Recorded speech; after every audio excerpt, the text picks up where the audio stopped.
So you're working on your fitness and you're working out hard. One of the questions that always comes up is, when do I know that it's time to recover? And when do I know it's time to take on the next hard workout? Which I think is a great set of questions, because if I don't know when that is, I might be working out too hard, which could lead to fatigue or a breakdown, or I'm taking too many recovery days and not working hard enough. So how do I do that? Well, I use 3 different measurements. I use resting heart rate variability, and heart rate recovery. And I track those over time. So let's go over to the whiteboard and I'll show you how I use those measurements to give you an idea of determining when am I ready to train for tomorrow. Okay, so if you're working out on a consistent basis and if your goal is to improve your fitness, we need a way of measuring when do I need to recover and when can I add more stress to my body. Now, our bodies send us signals all day long, but we need a way of measuring those signals and then understanding what that signal is telling me. So there's 3 things I think we need to do with those signals. First, as I mentioned, we have to measure them. Second, we need to track them over time so that I have a baseline about how my body responds to stress and strain. Now, from these 2, that is going to give me an indication of, am I ready to add more stress by training harder? Or is this a day when I need to have a lighter workout and less stress? Now, I use 3 different measurements to tell me how I'm doing over time. And for me, they have been really helpful in understanding how my body responds to the stress that I'm putting on it. So the first one is my resting heart rate. I take my resting heart rate first thing in the morning before I get up and start moving around.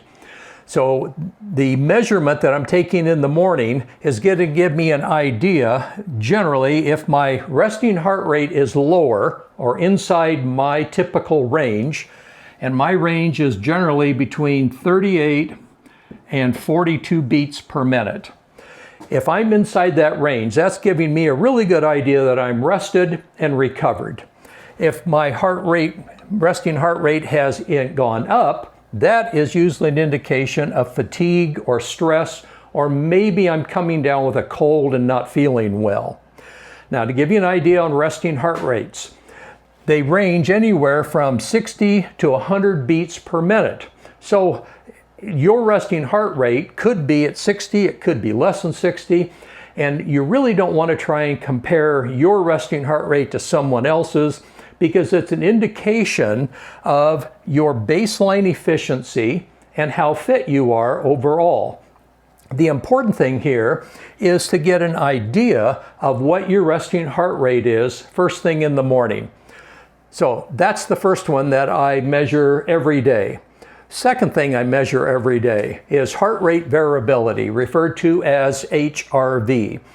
Now, I use a Whoop band, and the Whoop band measures my heart rate variability during the night when I'm sleeping, and it does that when I'm in slow wave or deep sleep, and it takes 1 reading every night.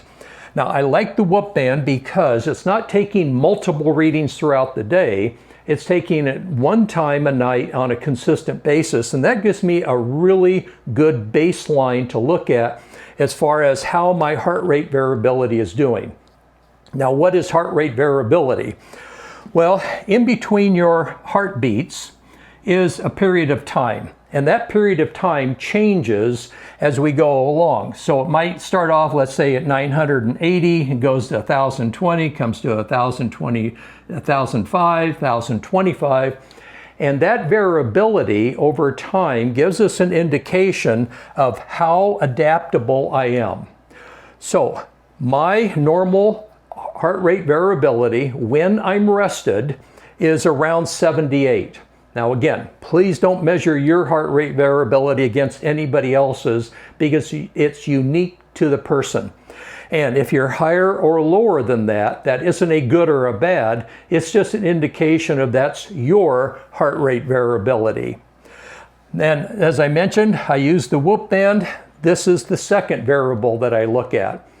So if I get up in the morning, if my heart rate is between 38 and 42, And if my heart rate variability is around 78, I know in general that I am rested, recovered, and ready to take on more strain. Now, the third variability is my heart rate recovery. I don't do this one every single day, and I don't do it first thing in the morning, because you're going to use this measurement after you have finished exercising. Now, the way this one works is, as soon as you have stopped exercising, let's say you're out for a run or a hard walk or you're bicycling, what you want to know is how fast is your heart rate dropping, returning to normal when you finish exercising. So what it indicates is when you are exercising, you are in the sympathetic mode, sympathetic mode, and you're going to return to the recovery mode or the parasympathetic mode. So the question is, how fast are you going from one mode to the other? Now, in general, a faster recovery means that your cardiovascular system is fit. A slower recovery either means you are stressed or your cardiovascular system isn't as fit. So how quickly can you recover? That's the question here. Now, how you use this one. Let's just say when I quit exercising for the day, my heart rate was at 130. So I stop my exercise, I look at my watch, I see it's 130 beats per minute. Then I wait 1 minute. During that minute, I'm not exercising, I'm just letting my heart rate drop. After 1 minute, I take the second reading. Let's say after 1 minute, my heart rate is at 110 beats per minute. That means that my heart rate dropped 20 beats per minute during that recovery time.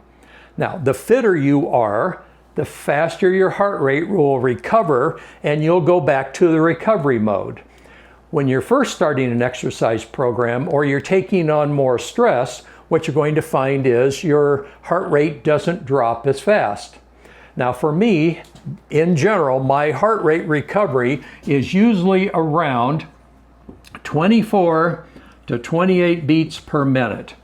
So in that minute, after I stop exercising, I just stand still, wait, let my heart rate start to drop down, take the second reading, look at it, and if I'm between 24 to 28, and if my heart rate variability is around normal for me, and if my resting heart rate that morning was inside the normal range for me, this gives me a really good measurement of knowing how well I'm adapting to the strain that I'm putting on my body.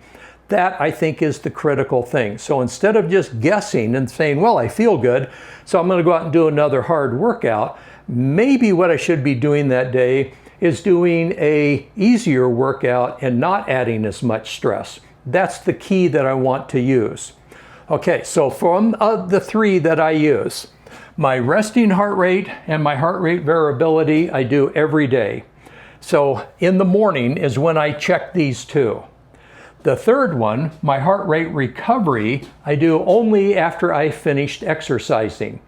So what you want to be able to do is start tracking, measuring these three items over time.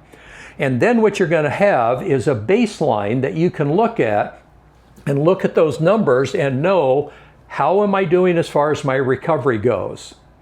Okay, so I just recently returned from a bicycling trip to Colorado. I was bicycling every day. I was at altitude, and I was in general working out or adding a lot of strain every single day. What I noticed when I finished my bicycle trip is that my heart rate variability in the morning was around 65. 65. And my resting heart rate in the morning was around 50. That is an indication to me that now is a time to recover. I've already added enough stress and strain to the body, no sense to go out and do another hard workout. So I'm not even going to worry about heart rate recovery time over here because I'm not going to be doing that workout. Now, after a couple days of recovery and some really light workouts, my heart rate variability returned back to normal. My heart rate came back down into the range I'm looking for, and again, there's my indication that now is the time to go out and add some more stress and strain. So if you want to have a good idea about how your body's reacting to stress, and if you're ready to train for tomorrow, start measuring these three and watch over time how you develop a baseline of information about how your body is responding to the strain that you're putting on it. Now I know this can be a lot of information to take in all at one time, so what I've done is I've created a PDF document with information about resting heart rate variability, and heart rate recovery. If you'd like to download the document, the link to the document is in the video description below.